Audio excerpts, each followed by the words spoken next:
안녕하세요. 보타임의 미국 소식입니다. 10월 18일 헤드라인 뉴스를 전해드리겠습니다.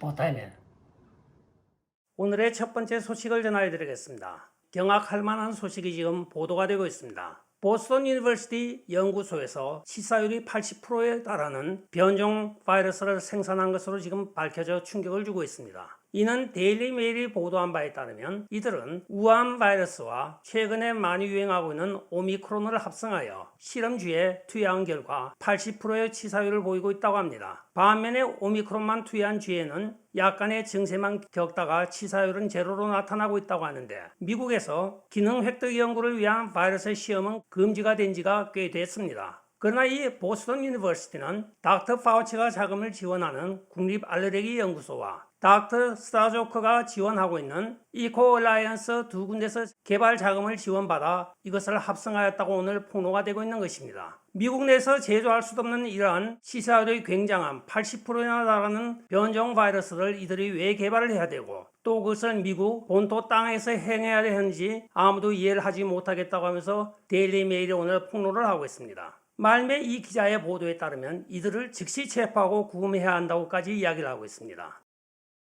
다음 소식입니다. 사람은 이름을 잘 지어야 되듯이 회사도 이름을 참 잘 지어야 되겠습니다.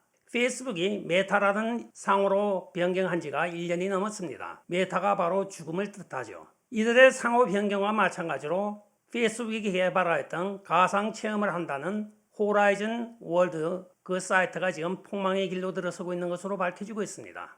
특수 장비를 눈에다 장착을 하고 내 자신의 어떤 아바타가 되어 그리운 사람도 만나고 돌아가신 부모님도 만나는 가상의 세계를 현실과 혼동하도록 만든 바로 그 사이트입니다. 이것이 런칭한 지가 1년이 다 돼가지만 20만 명의 회원에 그치고 있다고 오늘 발표를 하고 있는 것입니다. 투자 금액만 여러 수백억 달러가 들어간 이 프로젝트가 결국은 폭망한 것이죠. 이런 그대로 메타된 것입니다. 페이스북, 인스타그램, 워츠앱과 같은 메타 그룹의 여러 가지 소셜미디어 사이트들은 전 세계적으로 매월 35억의 사용자 수를 나타내고 있습니다. 그런데 달랑 20만이면 이것은 완전 쫄딱 망한 것입니다. 제가 주변 사람들에게 호라이즌 월드라는 것을 아냐고 물어봤더니 아는 사람이 단 1명도 없습니다. 마크 주커버그 상호를 메타로 바꿨다가 쫄딱 망해버렸습니다.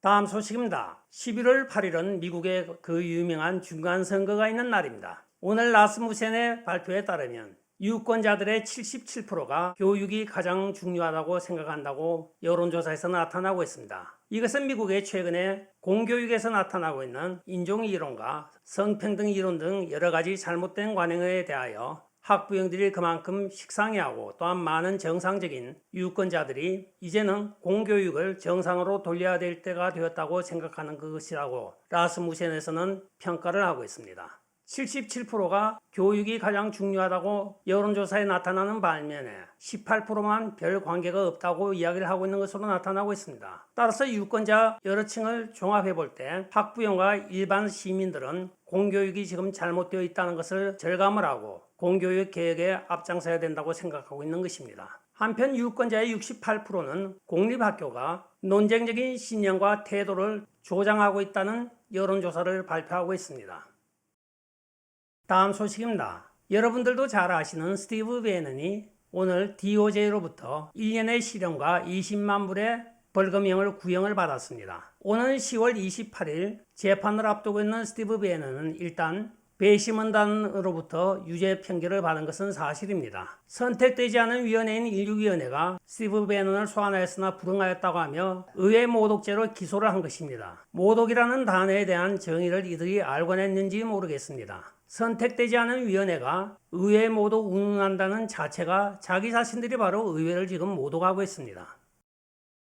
다음 소식입니다. 오하이오 클리브랜드 게른 모겐 고등학교에 총기를 위한 무장강도 3명이 들이닥쳤습니다. 이들이 학교로 가게 된 이유는 무장강도 짓을 하다가 경찰의 추격을 받아 도망을 쳤던 것입니다. 경찰이 그들이 학교가 있는 지역으로 가는 것을 보고 즉시 학교에 연락하여 무장강도 3명이 학교 쪽으로 가고 있으니까 학교는 즉시 모든 문을 걸어 잠그라고 이야기를 하였습니다.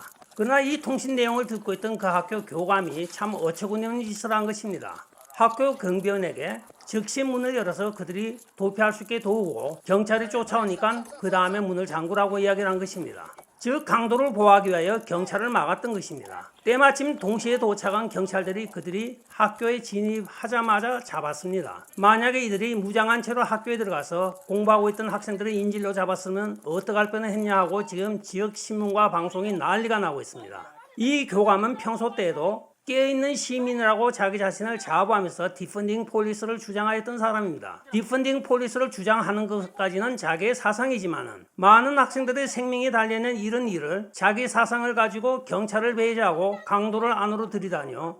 따라서 이 교감은 당장 해임될 것으로 보여지고 있습니다. 깨시민정신이라고 하여 엉뚱한 좌파 신념이 미국 전국에 엉망을 만들고 있는 현상 중에 하나입니다. 제가 약간 흥분이 되었네요.